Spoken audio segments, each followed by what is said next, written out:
Make Way for Ducklings by Robert McCloskey. Mr. and Mrs. Mallard were looking for a place to live. But every time Mr. Mallard saw what looked like a nice place, Mrs. Mallard said it was no good. There were sure to be foxes in the woods or turtles in the water, and she was not going to raise a family where there might be foxes or turtles. So they flew on and on.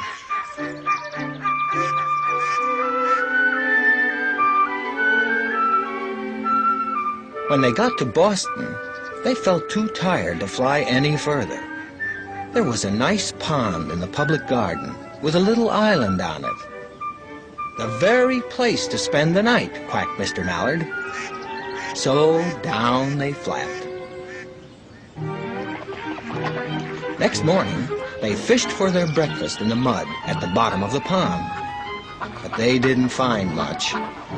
Just as they were getting ready to start on their way, along came a boat pushed by a strange, enormous bird. There was a man sitting on its back. "Good morning," quacked Mr. Mallard, being polite.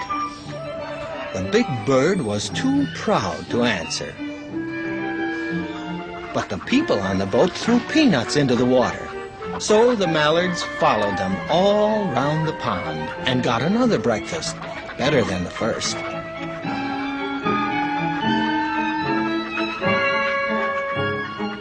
As they climbed out on the bank and waddled along, Mrs. Mallard said, "I like this place. Why don't we build a nest and raise our ducklings right in this pond?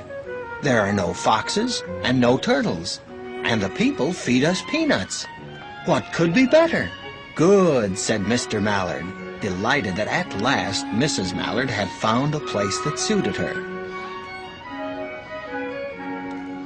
But... "Look out!" squawked Mrs. Mallard. "You'll get run over!" And when she got her breath, she added, "This is no place for babies, with all those horrid things rushing about. We'll have to look somewhere else." So they flew over Beacon Hill and round the State House, but there was no place there. They looked in Louisburg Square, but there was no water to swim in. Then they flew over the Charles River. "This is better," quacked Mr. Mallard. "That island looks like a nice, quiet place, and it's only a little way from the public garden." "Yes," said Mrs. Mallard, remembering the peanuts. "That looks like just the right place to hatch ducklings." So they chose a cozy spot among the bushes near the water and settled down to build their nest. And only just in time, for now they were beginning to molt.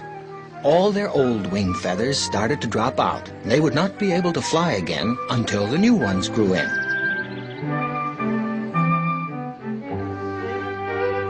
But of course, they could swim, and one day they swam over to the park on the riverbank, and there they met a policeman called Michael.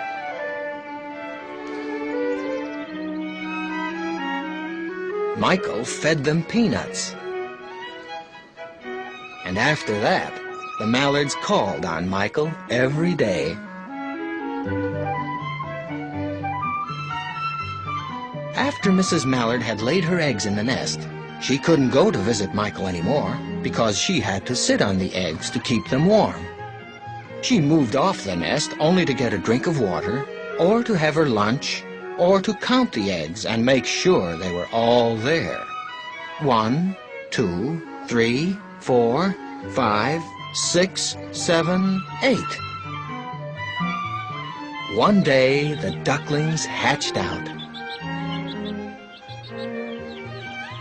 First came Jack, then Cack, then Lack, then Mack and Knack, and Whack and Pack and Quack. Mr. and Mrs. Mallard were bursting with pride. It was a great responsibility taking care of so many ducklings, and it kept them very busy. One day, Mr. Mallard decided to take a trip to see what the rest of the river was like. So off he set. "I'll meet you in a week in the public garden," he quacked over his shoulder. "Take good care of the ducklings." "Don't you worry," said Mrs. Mallard. "I know all about bringing up children." And she did.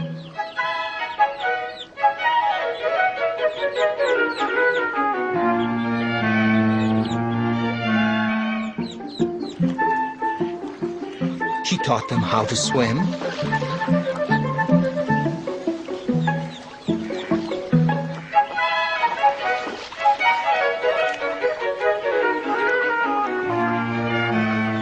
and she taught them how to dive.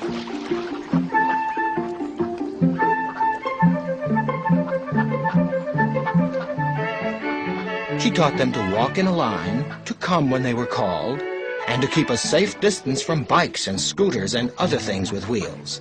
When at last she felt perfectly satisfied with them, she said one morning, "Come along, children, follow me." Before you could wink an eyelash, they fell into line just as they'd been taught.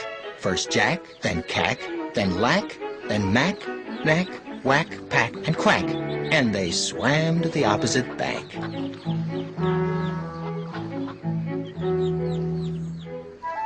There they waded ashore.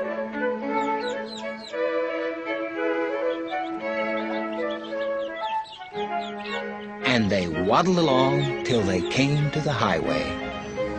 Mrs. Mallard stepped out to cross the road. Honk, honk, went the horns on the speeding cars. Quack, went Mrs. Mallard. And the cars kept speeding by and honking, and Mrs. Mallard and the ducklings kept right on quack, quack, quacking. They made such a noise that Michael came running, waving his arms and blowing his whistle. He planted himself in the center of the road, raised one hand to stop the traffic, and then beckoned with the other, the way policemen do, for Mrs. Mallard to cross over.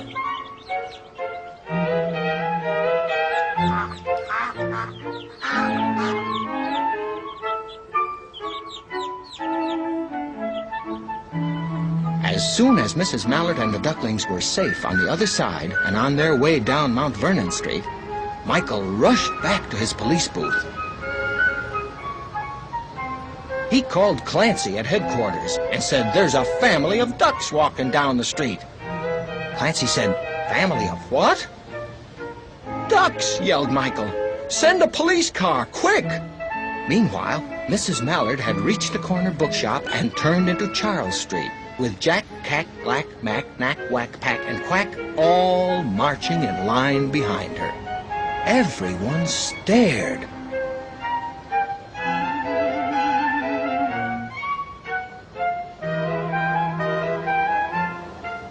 An old lady from Beacon Hill said, "Isn't it amazing?"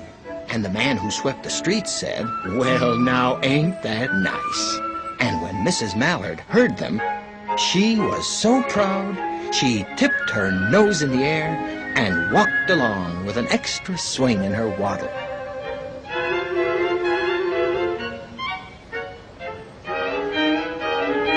When they came to the corner of Beacon Street, there was the police car with 4 policemen that Clancy had sent from headquarters. The policemen held back the traffic so Mrs. Mallard and the ducklings could march across the street.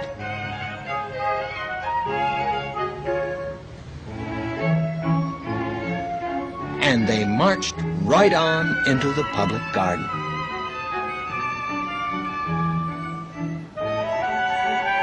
Inside the gate, they all turned round to say thank you to the policeman. The policeman smiled and waved goodbye.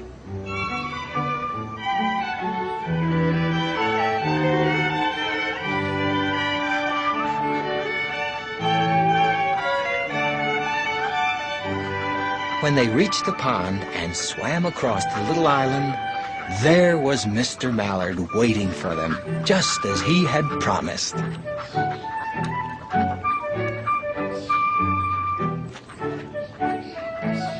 The ducklings liked the new island so much that they decided to live there.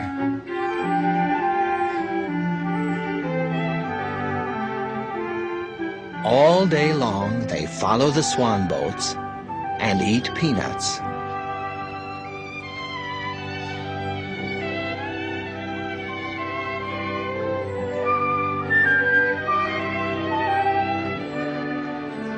And when night falls, they swim to their little island and go to sleep.